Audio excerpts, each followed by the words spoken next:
Voice of हिचराना में आपका स्वागत है। मैं हूं बलराज बबली। आज हम चर्चा करेंगे चुनाव की। हरियाणा में आचार संहिता लग चुकी है। विधानसभा के चुनाव घोषित हो चुके हैं। 1 अक्टूबर को पहले चरण में मतदान होगा, 4 अक्टूबर को मत गणना होगी। तो हमारे पास आज बैठे हैं वरिष्ठ पत्रकार कुलदीप आर्य जी, वरिष्ठ पत्रकार चंद्र सिंह जी। तो आज हम चर्चा करेंगे। हाँ जी, कुलदीप आर्य जी, स्वागत है आपका। स्वागत है सभी दर्शकों को। मेरी तरफ से भी स्वागत है भाई। इसको चैनल को सब्सक्राइब करो, ज़्यादा से ज़्यादा लाइक करो। तो कुलदीप आर्य जी, आप ये बताइए, जैसे हम करेंगे आज इसराना हलके की बात, तो चुनाव कैसा लग रहा है आपको इसराना का? अब की बार सारा चुनाव ऐसा लगे जैसे मुद्दों पर चुनाव होगा। भाई इस हरियाणा में जो बीजेपी की 10 साल सरकार रही है, इस दौरान काफ़ी समस्याएं हल नहीं हो पाई, तो लोग भी उन मुद्दों को लेकर ही चुनाव लड़ेंगे। तो चंद्र सिंह जागलान जी, आपका चैनल में स्वागत है। स्वागत है जी बबली जी।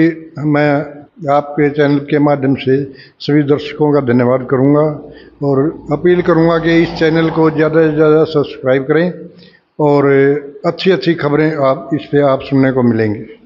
तो चंद्र सिंह, ये थे चंद्र सिंह जागलान जी। आप बहुत पुराने वरिष्ठ पत्रकार हैं, आपने पूरे हलके की जानकारी है।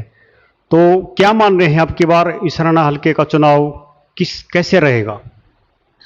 देखो जी, सबसे पहले तो मैं ये बताऊं कि हर आदमी अपने क्षेत्र में विकास के काम को देखता है और हर व्यक्ति ये चाहता है कि जो सरकार हाल में आई है, चल रही है, वो अपना पूरा लेखा जोखा प्रस्तुत करे। और हर आदमी के तो काम होते नहीं, लेकिन सार्वजनिक जो काम है ना, जैसे इसराना का ही ले लीजिए। इसराना में बहुत दिनों से काफ़ी समस्याएं उलझी पड़ी है। मतलौडा में देख लो, मतलौडा में पूरा मतलौडा खुदा पड़ा है, लेकिन वहाँ पे कार्य नहीं हो रहे, आने जाने का कोई प्रबंध नहीं हो रहा है। मैंने अभी देखा था कि बड़े बड़े ट्रक वहाँ उछले पड़े हैं, लेकिन लोगों की समस्याएं बढ़ती जा रही है। चंद्र सिंह जी, जैसे बीजेपी सरकार कह रही है, अभी 2 बार लगातार सत्ता में है 10 साल से, और वो कह रही तीसरी बार हमारी सरकार बनेगी, हमने काफ़ी काम किए हैं, लोगों को क्या नाम है, गरीब लोगों के लिए काफ़ी योजनाएं लेकर आए हैं। और अभी लास्ट में तो काफ़ी घोषणाएं की है। यह घोषणाएं पूरी होंगी ना होंगी, आचार संहिता लगी हुई है, तो इसमें आपका क्या कहना है? देखो जी, मैं पूरे हलके में चक्कर लगा के आया था। हलके में मिली जुली प्रतिक्रियाएं मिल रही हैं। तो ज़्यादातर लोग खपा है बीजेपी से, क्योंकि लोग तंग बहुत हो चुके हैं। 10 साल में लोगों के काम नहीं हो रहे हैं। हाँ, इतना है कि जो नौकरियां लगी हैं कुछ क्षेत्र में, जो बच्चों की नौकरियां लगी हैं, उनका कोई पैसा भी नहीं लगा है। लेकिन कुछों ने कहा है कि हमारे पैसे लगे हैं। कुछ कह रहे हैं हमारा पैसा नहीं लगा, कुछ कह रहे हैं पैसे लगे हैं। तो इस बात को कहाँ तक हम सत्य मान सकते हैं? तो आर्य जी, आपसे हम चर्चा करेंगे, जैसे टिकटार्थियों के बारे में चर्चा करेंगे। जैसे कांग्रेस, सुनो, कांग्रेस में 33 लोगों ने नामांकन है पार्टी के लिए, तो 33 में से टिकट तो एक को मिलेगी, और 33 में से ऐसा लग रहा है जैसे मेरे ख्याल में 2 या 3 आदमी गंभीर हैं जो इलेक्शन लड़ने के, बाकी तो जिनके नाम भी नहीं सुन रखे वो भी इसमें शामिल हैं। सीटिंग एमएलए है तो, और इसके अलावा और भी है जो इलेक्शन लड़ने के दावेदार है। यही हाल बीजेपी में है। बीजेपी में भी जो पहले मंत्री, हल्के से मंत्री रहे, विधायक रहे, उनकी भी इच्छा वो भी बता रहे हैं, भाई सुनने में आ रहा है वो भी चुनाव के लिए तैयारी कर रहे हैं, पवार साहब। इसके अलावा और भी हैं, कई दावेदार और भी हैं। तो टिकट का तो ये है ना भाई, जो ये सुना है कि पहले हजका में टिकटार्थी थे महाराज रोशननाथ जी। तो आप पार्टी का कुछ अपने हल्के में है कुछ वजूद आप पार्टी का? आप पार्टी का यहाँ मेन टक्कर है ना इस राणा विधानसभा में, तो कांग्रेस और बीजेपी के बीच ही रहेगी। तो चंद्र सिंह जी, जैसे आप भी हल्के में घूम रहे हैं, तो जो हमारा सिटिंग एमएलए है, तो उसके बारे में क्या चर्चाएं हैं लोगों को? इसमें जी मिलीजुली प्रतिक्रियाएं आ रही हैं, लेकिन ज़्यादातर आदमी इसके पक्ष में ही बोल रहे हैं। तो सिटिंग एमएलए को भी अपना पब्लिक को जवाब देना चाहिए, क्योंकि हर साल इनको अपने कोटे का जो पैसा मिलता है वो कहाँ लगाया है, इनको भी अपना जवाब देना चाहिए, ताकि जनता संतुष्ट हो सके कि सिटिंग एमएलए को जो ग्रांट मिली है वो ठीक लगी है। ये जैसे कुलदीप आर्य जी ने बताया है, हमारे पहले जो मंत्री रहे हैं, राज्यसभा सांसद हैं कृष्ण पवार जी, तो वैसे तो बीजेपी में ये होता भी वंशवाद नहीं करते, तो ये टिकट कैसे मतलब संभव हो सकती है? ये नहीं, ऐसा नहीं है, वंशवाद वाली बात नहीं है। वो तो पार्टी की जो हाईकमान का आदेश होगा ना, तो पार्टी उसी को टिकट देगी। हो उसका है इनको टिकट मिल जाए, या फिर जिसको दिलवाना चाहे उनको भी दिलवा सकते हैं। तो आपका क्या कहना है? मेरा तो कहना ये है जी, बीजेपी की सदा से थ्योरी रही है कि ये अचंभा करते हैं टिकट देने में, तो मेरे को नहीं लगता कि पवार को टिकट मिल जाएगी। ये अचंभा ही होगा इस राणा क्षेत्र में कि कोई नया आदमी आएगा। नए को भी उतार सकते हैं मैदान में, किसी नए को भी मैदान में उतार सकते हैं।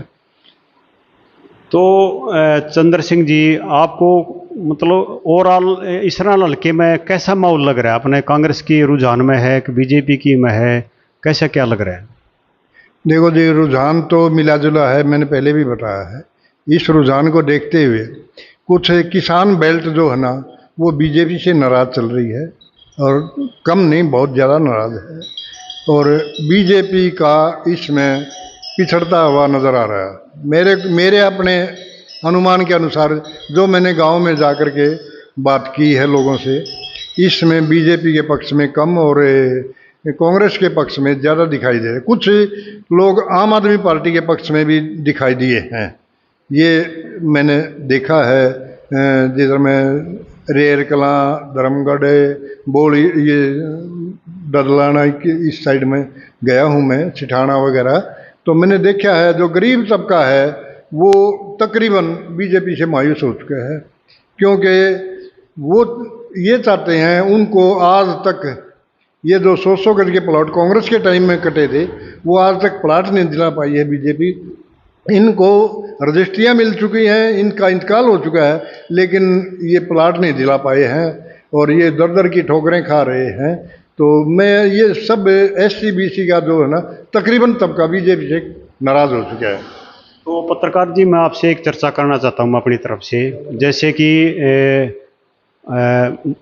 सभी पार्टियों की हम बात करेंगे, जैसे सुनने में आ रहा है इनेलो जो पार्टी है, कई इनेलो के पदाधिकारी कह रहे हैं, जैसे पिछली बार जजपा के हाथ में चाबी आई थी, बीजेपी के साथ मिलकर इन्होंने वो किया था, तो ये कह रहे हैं भी जैसे 8-10 सीटें भी अगर इनेलो की आ गई, और इनके अंदर फाइट है कांग्रेस में और इसमें बीजेपी में, तो हो सकता है ये भी करिश्मा हो जाए कि इनेलो के हाथ में चाबी आ जाए। हो सकता है ऐसे? ये तो टिकट पर दावेदार है।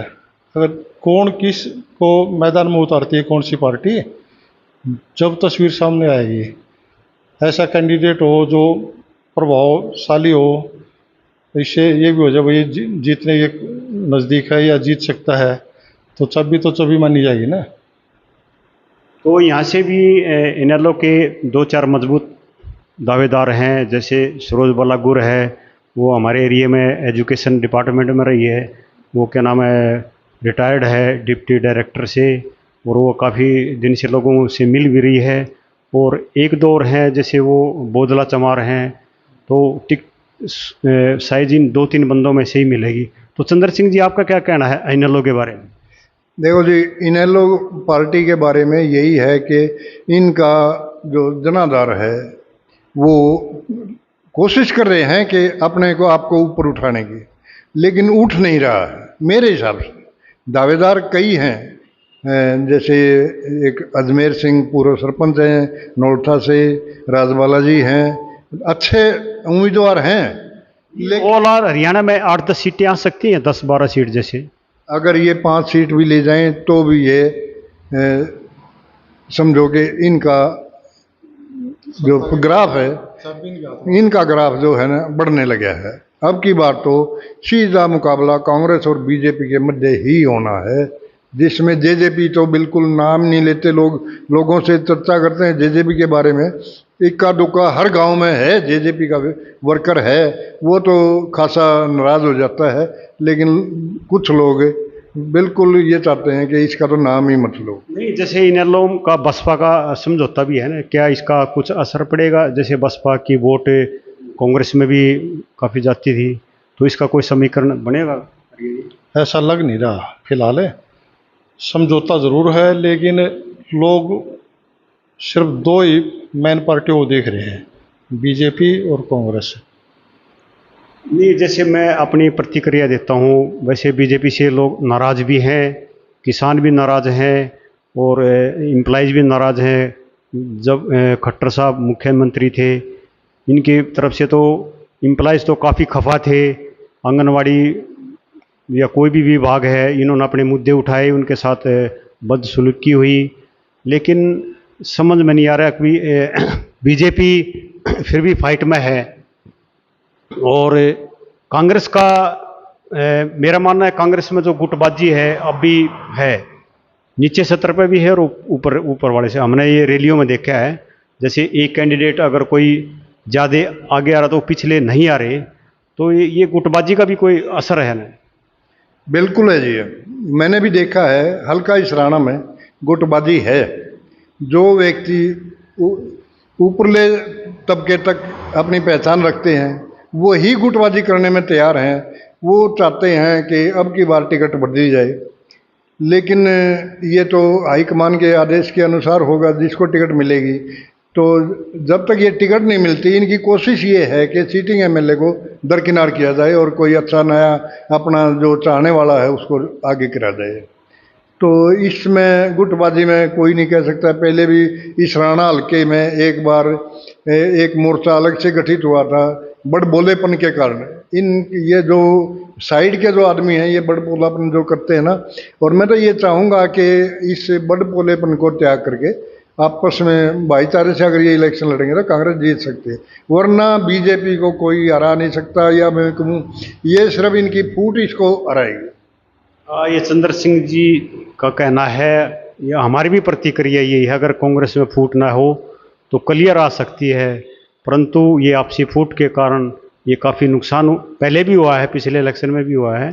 तो ये थी चुनावी चर्चा आज हमने की है। हमारे साथ वरिष्ठ पत्रकार कुलदीप आर्य जी थे, चंद्र सिंह जागलान जी थे। तो इसराना हल्के में अब की बार रोचक मुकाबला बीजेपी व कांग्रेस में है, और बाकी जो बनेगा टिकट वितरण के बाद बनेगा, क्योंकि अब की बार जैसे कांग्रेस में काफ़ी दावेदार हैं, सबसे ज़्यादा दावेदार कांग्रेस में है, बीजेपी में भी है, लेकिन टिकट किसको मिलता है उसके बाद भी समीकरण कुछ चेंज होंगे। वॉइस ऑफ इसराना से बलराज की रिपोर्ट।